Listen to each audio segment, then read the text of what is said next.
Hey, welcome back. This Mindless Ways again. Cooking with me, Chef T. So today we're going to be cooking chicken.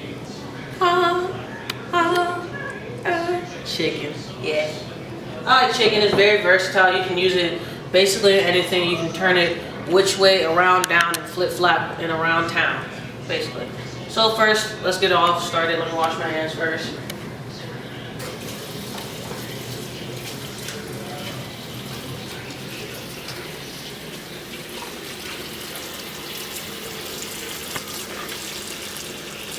Hot water. For some reason our water doesn't work really well. See this, freezing your hands off or burning your hands off. So I was burning my hands off underwater, which was freaking awesome. So got a pan here. It's about a 10-inch pan skillet. Very nice, it'll sit up right. We're gonna turn our heat to about 6 on a electric stove. And that would be about medium-high heat on a gas stove, to where the fire is right here and it's busting out to just right about right here, because you don't want it engulfing over the pan. So we're gonna throw our oil in here. Measured it out just enough to coat the bottom of the pan. This is excessive amount, you won't use all this. We want it to come up about almost an inch on the pan. So you see it laid down flat. It just coated all the sides of the bottom of the pan, because you can see it's really not that much in there. That's all you need, just enough to coat. So we have our little bowl of mystery. That's what I like to call it, bowl of mystery.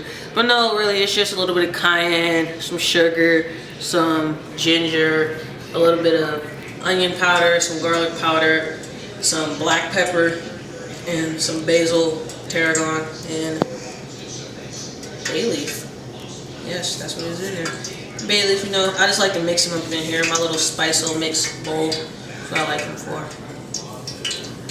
Hear that cracking? You hear the popping of the grease getting hot.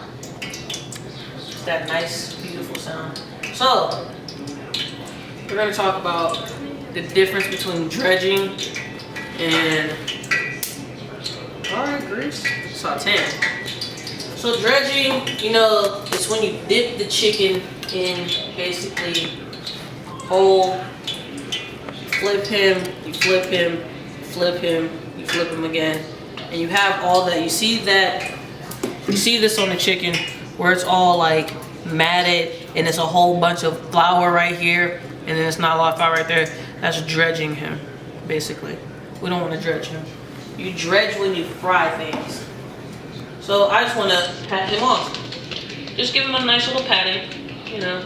Be like, hey buddy, you know, I understand I invaded your personal space by killing chicken, but it'll be alright. And see how everything evened out after I patted him down? It's a nice little one smooth, one side texture. I mean, since I didn't add any seasoning, I'm gonna add them on top. Usually you would add them underneath, but I just wanted to show you guys about the dredging. See how my pan's smoking hot? That's how I like them. So I'm going to turn them down to 4. Hit my fan one time.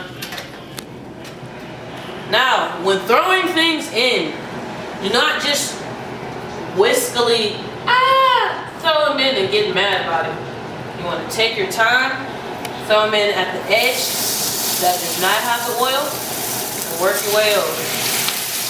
Alright, so we're sauteing our chicken and we're seasoning him up, you know, make sure he's nice, make sure you spread the love. When you flour him, make sure you don't get all that nasty goop on him. That's why I call him goop. You want to pat all the goop off, because you don't want that on when you're sauteing. You want a nice even coat. You're going to try to pat down so you can save your flour. You just pat him away. Just bow wow. And you see that? That's the almost cooked one. That's the raw one. And you see how nice and beautiful he's starting to look. I'm just gonna flip him after I wash my hands. One thing about chicken spreads diseases so much, so bad. you always have to be careful about salmonella. So much careful.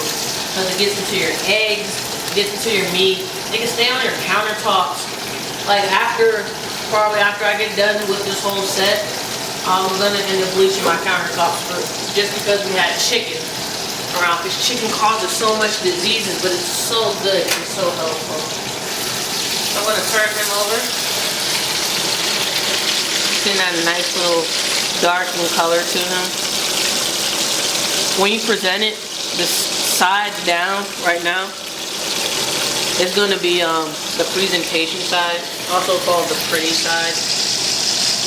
You also want to put it's called pretty side down, ugly side up, or in the technical field, they say skin side down, flesh up. So always you want to go skin down first because the skin crisps up and it looks really much prettier than the flesh would when you burn them. We just cook them.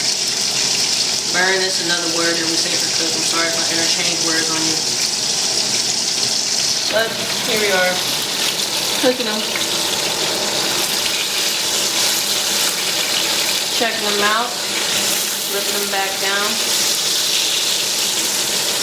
You know this guy's not done. But ooh, that little side is starting to come out pretty good. You know me, you use a thermometer to check chicken temperature. When you check chicken temperature, it's supposed to be 165. But if you do that, you'll have dried out chicken. So I suggest like 160, 165-ish, around the 5-3. That's because anytime you take it out, it's called carryover cooking. So when I take this chicken out and place it onto the sheet tray, it's gonna go up 5 degrees just because the internal temperature of the meat and the juices are still together. It has to excrete out. Because just like how people say, oh, you have to wait for the meat to rest, the meat has to rest, the meat has to rest. Have you ever heard that term before? Because the juices are all like this in the middle. They're all meeting up like, hey, it's a big party. Big congested party. And you know how parties they be popping like around 10, 11:30. Everybody's like, yeah, we all up in here. But once 2 in the morning, 5 in the morning come, it starts to just be like, hey, ain't no one here no more. That's what the juices need to do. They up there partying right now. It's about 10, 11 o'clock, party real good. We want to wait 5 minutes so it can be like 3 in the morning, 5 o'clock where the juices go like, all right, we're going to disperse back to our corner where we're supposed to be at. If you get what I'm trying to say, basically. So I'm going to check temperature. You see how it springs back up at me? When I touch him, he's firm, but he springs. That means he has a little bit more time to go. Because when I touch this one, it's a big dent that my finger goes down into. This one is like a very little one.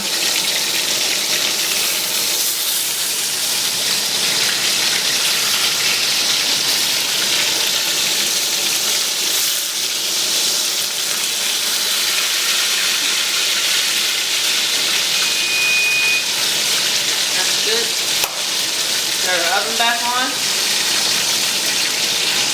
You know, girls, they're always trying to think of something healthy, so much healthier. You can just brown him until the skin gets brown. Put him on your sheet tray. After you put him on your sheet tray, just throw him in a 355-degree oven, and he'll be alright. He'll still cook through, and all the juices will be nice. It won't have as much fat as this one would have because of all the oils, and you're cooking it in that little bit of oil. So you know, you're trying to save a little bit of calories here and there and nitpick. You can nitpick by just frying or sauteing. Let's say the word sauteing because we don't want to mix you guys up. By sauteing the chicken just till it gets color and then throw them in the oven right underneath to finish out cooking. And you can cut calories like that. You can do that on a lot of things actually. I'm gonna finish this big guy out because he's thicker, and that little one, he'll cook faster.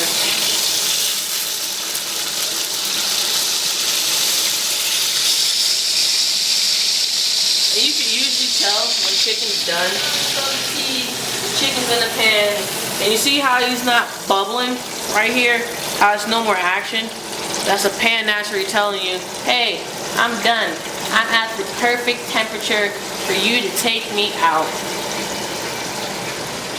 I'm going to transfer them over here, check them.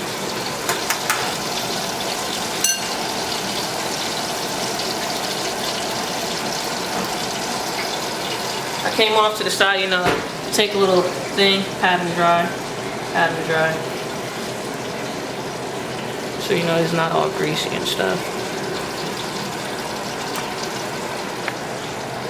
There's our chicken. I take a knife, I'm gonna cut them. Just see if it's open. Usually my chicken senses are good and the juices are running clear. So you should be good. Cut them right down the center. Chicken senses never fail me. He's a good one. And then another indicator of chicken being cooked to the proper temperature and cooked all the way through, because people want to know I can't never cook chicken all the way through. Let the juices, just poke them. If you poke him one time, there should be clear juices. Like you see that? See all that waterish that's coming down from him? See all that stuff on my hand? That clear juice? That's telling me that the chicken's cooked. That's the chicken not really saying, hey, I'm done, take me out. No, I don't want to be cooked anymore, no. So I took him out and I listened. Just listen to your food. I promise you, it'll tell you a lot. Honest, I swear, that's how I learned everything. I listen to food. Well, it's been another episode of Mindless Ways, Cooking Chicken. Thank you very much. Peace, love, happiness to all. Keep supporting me, you know, I'm still trying to do my thing every day. I need the support of the people to come up. Thank you very much. Have a good day.